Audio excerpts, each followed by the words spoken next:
షాద్ నగర్ వైపు ఉన్న మన స్వర్గసీమ వెంచర్లో ప్లాట్లు కొన్న వాళ్ళంతా సంతోషంగా ఉన్నారు. ఒక్కసారి విజిట్ చేయండి. అవును, మీ అమ్మగారు సిస్టర్ గారు కూడా యూఎస్ లో ఉన్నారని విన్నా. అంటే మేము 5 సిస్టర్స్, 2 ఇక్కడ ఉంటాం, మిగతా 3 మా అమ్మ యూఎస్ లో. అక్కడ మంచి ఆఫీసర్ అంట కదా మీ సిస్టర్. ఏ సిస్టర్? మీ చెల్లి. 4వ చెల్లి ఆర్మీ ఆఫీసర్ కదా, విన్నా. మంచి సెటిల్ అంట కదా అక్కడ, అప్పుడు మంచి సెటిల్డ్ అంట కదా.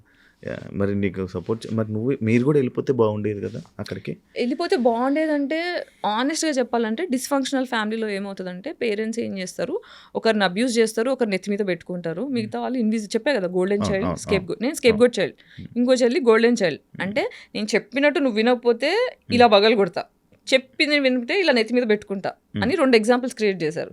ఇక మిగతా 3 ఏంటి, అమ్మ బాబాయ్ అని సైలెంట్ అయిపోతారు. దానివల్ల ఏమవుతుందంటే ఇంకా ట్రయాంగులేషన్ అంటారు సైకాలజీలో. ట్రయాంగులేషన్ అంటే వీళ్ళ మీద వీళ్ళకి చాటి చెప్పడం, వీళ్ళ మీద ఇది మంచిది కాదు అని దీంతో గాసిప్ చేయడం, ఇది మంచిది కాదని ఇంకో చెల్లితో గాసిప్ చేయడం, అన్ని పర్సనల్గా చేస్తుంటారు. దానివల్ల ఏమవుతుందంటే మా సిస్టర్స్ మధ్యలో కూడా ఫ్రెండ్షిప్ అనేది చిన్నప్పటి నుంచి ఎస్టాబ్లిష్ అవ్వలేదు. సో ప్రేమ అనేది నేర్పించలే, ఓన్లీ విషయం పెట్టి నేర్పించారు. కాబట్టి ఎవరి కోసం ఎవరు లేకుండా అయిపోయింది. ఇప్పుడు మా చిన్న చెల్లి నేను బాండ్ అవుతున్నాం, ఇప్పుడు మాట్లాడుకుంటున్నాం, సైకాలజీ మాట్లాడుకుంటున్నాము, అర్థం చేసుకుంటున్నాము. ఓకే ఎందుకా అని ఇప్పుడు చిన్న చెల్లి కొంచెం దగ్గర అవుతుంది. ఓకే, ఇప్పుడు మంచిగా ఉంటున్నా.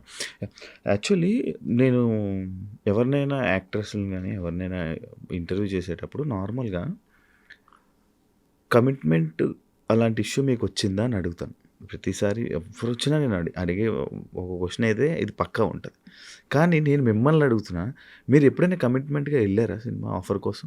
సినిమా ఆఫర్ కోసం వెళ్ళలేదు, బట్ ఒక రీసెంట్లీ ఒక అసలు కమిట్మెంట్ ఇచ్చే అమ్మాయిలతోని ఎలా ఎంపథైజ్ అవ్వాలి అని ఆలోచించి ఒక్క డైరెక్టర్తో నేను మాట్లాడడం స్టార్ట్ చేసా. ఎంత అబ్యూజివ్గా అనిపించింది అంటే వామిటింగ్ వచ్చింది నాకు. తర్వాత ఇంకా నమస్కారం వద్దు, నాట్ ఇంట్రెస్ట్. నాకు ప్రొడ్యూస్ చేయడానికి రెడీ ఉండే నా స్టోరీకి, నువ్వు షూట్ స్టార్ట్ చేయి నేను డబ్బులు ఇస్తా అని చెప్పి మేనేజర్ని సెట్ చేస్తాడు, అంత టీమ్ని సెట్ చేస్తాడు.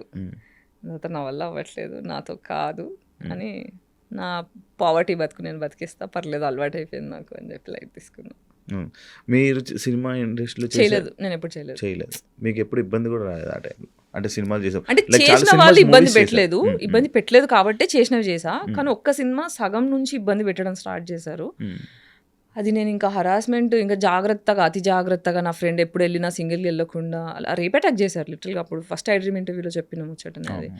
సో ప్రొడ్యూసర్ డైరెక్టర్ వాళ్ళు ఇప్పుడు చాలా ఫేమస్, వాళ్ళు ఇద్దరు కలిసి నా మీద చాలా ట్రై చేసి నన్ను ట్రామటైజ్ అయిపోయినా నేను. అది అంటే ట్రైలర్ ఫుల్ హిట్ అయిపోయిందని చెప్పి ఆఫ్టర్ పార్టీ అరేంజ్ చేశారు. ఆఫ్టర్ పార్టీలో నాకేమో మొహమాటం, ఇప్పుడు నాకు ప్రేమ లేక పెరిగిన అమ్మాయిని కదా, సో నేను నలుగురిలో బిలాంగ్ అవ్వాలి అనే కొద్దీ పీపుల్ ప్లీజర్ అంటారు దీని ఇంగ్లీష్లో.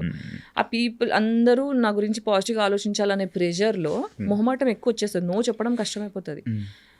ఒక అంటారు చూడండి, మొహమాటానికి వెళ్తే కడుపు వచ్చిందని, అలా నో చెప్పడం రాక ఫోర్స్ఫుల్గా మందు తాగేసా.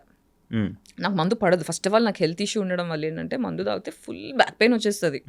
సో నాకు ఇష్టం ఉండదు, మందు తాగడం అనేది నాకు ఇష్టం ఉండదు. బట్ మొహమాటం కొద్దీ తాగు అనేసరికి తాగుతున్నా, తాగని ఇలా పెట్టి తోసేస్తారు, ఇలా పెట్టి పోసేస్తారు.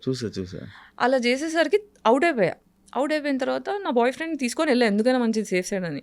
మా వాడికి ఫోన్ వచ్చింది పల్లెటూరు నుంచి, ఊర్లో నుంచి కాల్ వచ్చేసరికి నేను అర్జెంట్గా వెళ్ళాల్సి వస్తుంది, నువ్వు నీ దగ్గర ఫోన్ ఉంది, నేమన్నా ఉంటే కాల్ చేయు, మన వాళ్ళు ఇక్కడిక్కడే ఉంటారు, టెన్షన్ లేదు, నువ్వు వెళ్ళు అని చెప్పి వెళ్ళిపోయి నేను ఒక్కదాన్నే ఉన్నాను డిసైడ్ అయ్యి.